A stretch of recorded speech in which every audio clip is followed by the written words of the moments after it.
in their lungs. Floating in the water, exactly. no water in their lungs. That's kind of weird. Tells me they were dead before they hit the water. Right, but yet the coroner is not able to find a cause of death. So David is really a fantastic researcher, great writer. He's uncovered a really fascinating topic here. But again, that gap there, is that a gap that can be filled by the UFO phenomenon? It potentially could be. I really hope not, Gary, because I really want to believe that that at any given moment, maybe a UFO may want to borrow me for a little bit, but they're going to bring me back. I don't want to believe that they're going to borrow me and potentially not bring me back. You know what I mean? As long as they bring you back with your privates still attached to your body. Yeah, potentially. You know what? That's a package deal. So either bring me back fully intact or just don't bring me back. That's the only option that we have.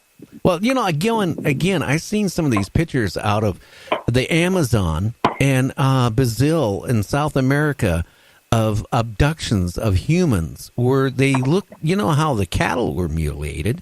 The same type of things were done to them as the cattle. And it was done in such a way, it was done like almost laser precision. Something, you know, you're not going to be able to do out in the Amazon or out in the jungle somewhere in Brazil. Sure. You can't do it. We can't even hardly do that in the hospital, let alone that. And I've seen some of these pictures that were leaked to me. And I tell you, when I looked at them, I couldn't sleep that night. It bothered me so bad. I bet.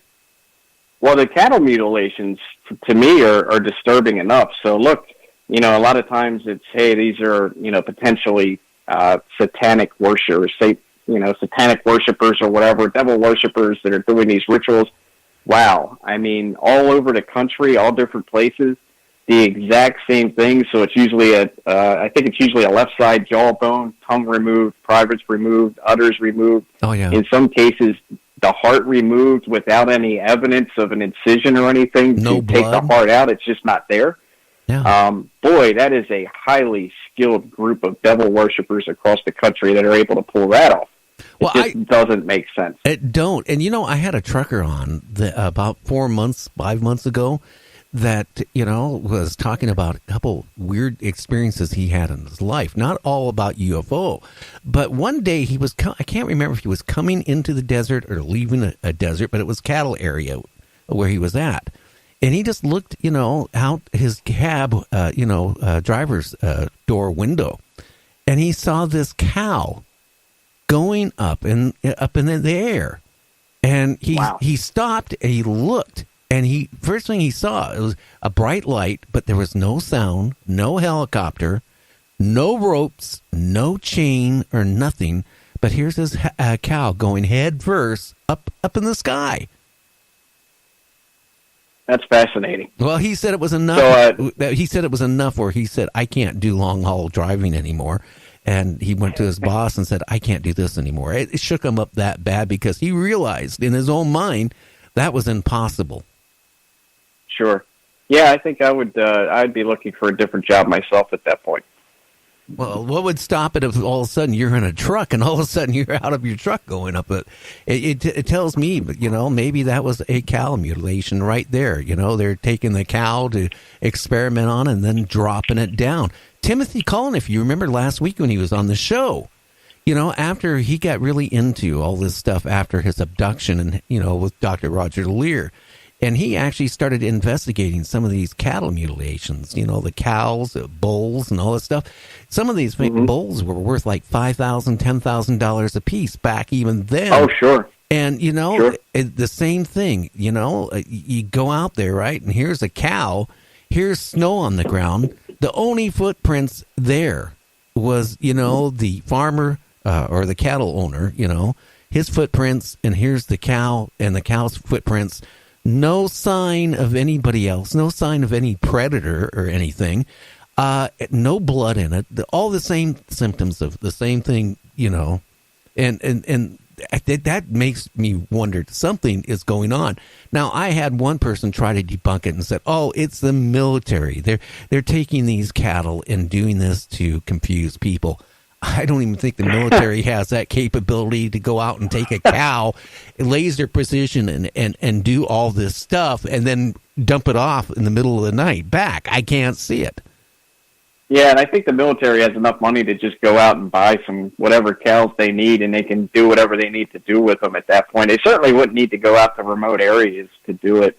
And the other piece, too, with the cattle mutilations is a lot of cases where it would appear that the cows were dropped from a great height. So in some cases they find that the legs are broken in a way that would indicate that they were dropped from pretty high up in the air, or sometimes marks on the ground that would indicate that they were dropped from high in the air. So what exactly is a cow doing, who knows, 20, 30, 50, 100 feet in the air? There really isn't any explanation for that. Well, the same thing that trucker saw when he looked out his cab window and saw a cow, going up in the air. Sure. I'd tell you something. If I saw something like that, I would be so freaked out. Yeah, so would I. I mean, in a way, I've not had an experience. I've not seen a UFO. I would really like to. But in a way, I would be fascinated and absolutely terrified all at the same time. It's kind of like when you drive by a car accident and you're like, man, I really don't want to look, but you just have to look anyway. It would probably be that exact same thing where, wow, I've waited for this all my life. Here I'm seeing something that I've always wanted to see, but yet it's terrifying and I don't want to look. Well, you know what? I don't know if I saw... Well, I'm going to classify it as a UFO because I had no idea what it was. But my first wife, Julie, and me, we were coming back. We lived in Seattle. I took a job for a while in North Carolina, New Bern, North Carolina. And, it kind of like ruined our marriage because she just couldn't adapt to the area. So, I drove back nonstop from North Carolina back to Seattle. We were going through New Mexico, Derek. It was probably around 11, 12, 1 o'clock. I can't remember. It was getting late. Mm-hmm. It was dark. And all of a sudden, and I remember that the speed limit was really crazy high going through there. I mean, really high. Sure. Here, I had a GTO, so, hey, I'm going to go. I'm going to, Heck yeah. Yeah, I think in Washington State, we were a 70-mile-an-hour speed limit at the time. I think there was like 100, 105, top end or whatever it was. So I was cruising, and all of a sudden, all around the car, it lit up like brighter than daylight. Inside of the car, it was so bright it hurt your eyes. So I figured, okay, I'm in trouble. It must be a, state police or a police helicopter or something, Sure. So I pull over, thinking, hey, I'm going to do the right thing. And I pull over. Honestly, I swear to God on every Bible in this earth, I pull over. Okay, I get out of my car. I look at this light. It's really bright. The first thing I notice, we're in the desert. It's quiet, not a single sound. You don't hear nothing. And and I'm looking at this light, in a matter of split seconds, it's gone. Like, whoosh, it's gone. It's not there. And I get back in the car. My wife is going crazy over it because, Sure. she's freaked out that, we're going to be, whatever, 8 or who knows. Boy, did I wish they would have grabbed her. But anyway, Tell us how you really feel. Well, but all I can say is, it was like gone. And I didn't think anything of it, not to, maybe doing this show. Now, I've been doing paranormal off and on since 1976 on commercial radio. Wow. So I've been around for a while. And all I can say is, I don't know what type of encounter that was. But you know what? I talked to Peter Davenport, who runs the UFO Reporting Center. Yeah. And one of his first sightings himself, what got him into this, is about the same thing. And he said, we were talking about this on air and off air. That's what kind of got him into doing what he does, because a lot of people have seen those type of sightings, what I've seen. Sure. Yeah, it's interesting. So do you recall any lost time or missing time during that scenario? No, I didn't have a watch. I didn't wear a watch. But I'm going to tell you another thing that's really crazy, okay? Now, in the military, I shattered my tailbone, and they put that back together. But, I started having some other problems, like one of the places I worked at, I tripped over the carpet, I messed my knee up. I hurt my back, so I go to a specialist in Tacoma. They take X-rays and what all the other stuff they did. Now this was in the I would say around early 2000s. Okay. So I go back to the doctor, and the head nurse for the doctor comes out, or the surgeon comes out, and says, how did you get that metal in the middle of your back? And I go, wow. What metal in my back? Well, in the middle of your back, you got a piece of metal. I go, no. And she goes, did you have surgery? I go, no, never there. So I go in to the doctor, and, we're talking about this, and I go, well, tell me more about this. And he goes, yeah. Right next to your spine, in the middle of your back, whatever number it was, he says, you got this piece of metal by your spine. And I'm going, I never had surgery there. And he's looking at my back, and he goes, there's no scarring, no nothing. He sees no entry of this. Now, you know what? I was still kind of young. I was like in my 40s. I kind of or late 40s. I kind of brushed it off. I didn't think anything of it. Well, sure. A few years later, my son gets in trouble, or one of my sons, where I have to go to Superior Court every month for a year. Okay? Every time I go in there, that they had their metal detectors set up in there. Sure. I would set it off. Wow. Okay? And then they would, do the wand type of thing. They would do all this stuff.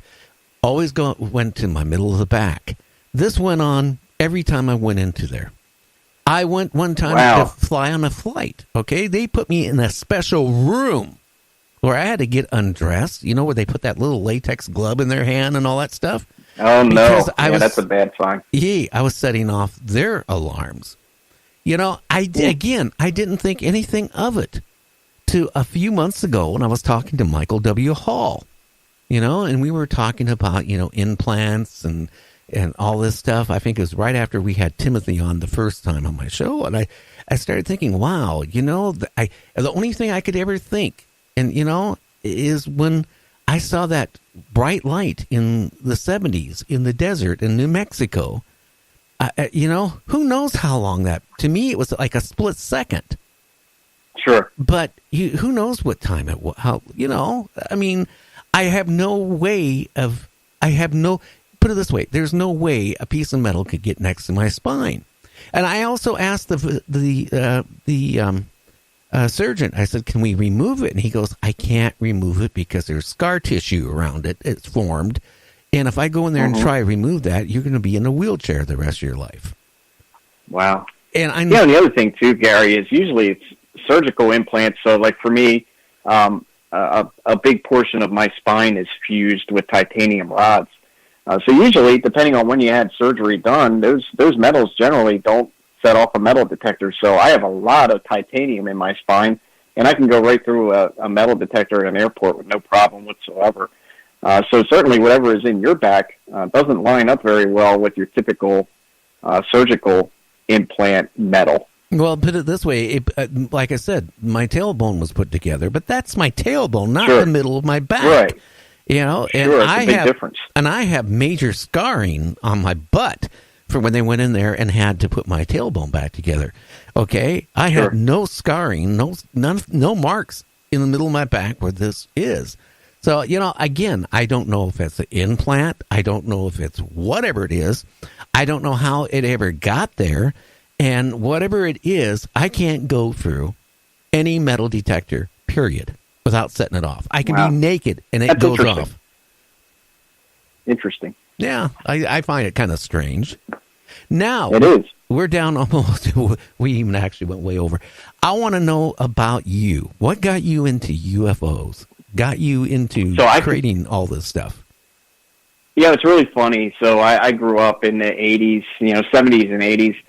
We didn't have the web, the World Wide Web or the internet like we have now. So every now and then when I was watching TV with my parents, there would be a story about a UFO on the nightly news, or maybe on 2020. There was some weird shows that would be on here and there, and they would have UFO stories. I was always fascinated, so completely fascinated whenever I would see those UFO stories. And I would always question, wow, what is this all about? And at the time, that the footage was always blurry and it wasn't very good. So it really was a lot of questioning about, wow, what is this phenomenon? And at the same time, like I talked about earlier, I'm learning in school